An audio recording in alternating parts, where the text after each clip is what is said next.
ஏங்க கஞ்சி கொண்டாந்து வச்சிருக்கீங்க, போய் குடிச்சிட்டு வாங்க. ஏண்டி ஒரு கஞ்சி கொண்டு வரதுக்கு புட்டு நேரமா? நீங்க தானே வேலைக்கு ஆள் கூட்டி வர சொன்னீங்க, கூட்டி வர வேணாமா நானு? அதுக்கு புட்டு நேரமா? என்னதான் சொல்றது? போ போ, பாத்திய பூரா ஆஞ்சு கொண்டு போய் வை. சரி, நீங்க போய் கஞ்சியை குடிச்சிட்டு வாங்க. பத்திரகாளியாக்கா, இந்த தடவை பரவாயில்லக்கா. பருத்தி விளைச்சல் போன தடவை போட்ட காசு கூட எடுக்க முடியலக்கா, வீணா போச்சு எல்லாம். ஏன் லட்சுமி?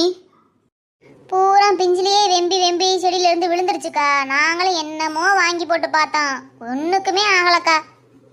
சரி, எல்லாம் நம்ம நேரம்னு இருந்துட்டோம், காசு போனதுதான் மிச்சம். ஆனா இந்த தடவை பரவாயில்ல. இந்த பருத்தி பஞ்சு என்ன விலைக்கு போகுதுன்னு தெரியல. இந்த பஞ்சை பூரா எடுத்து மூட்டையை கட்டி எடுத்துட்டு போய் வித்துட்டு வந்துடணும். வித்துட்டு கிடைக்கிற காசை வச்சு நகைக்கு வட்டி கட்டணும், லோன் கட்டணும், ஒன்றும் மிஞ்சாது. விவசாயம் பண்ற பொழப்ப எப்படித்தாக்கா இருக்கு. சரி விடுடி, நம்ம கையில என்ன இருக்கு? மண்ணையும் மழையும் நம்பித்தானே இருக்கிறோம், வேற என்ன பண்றது?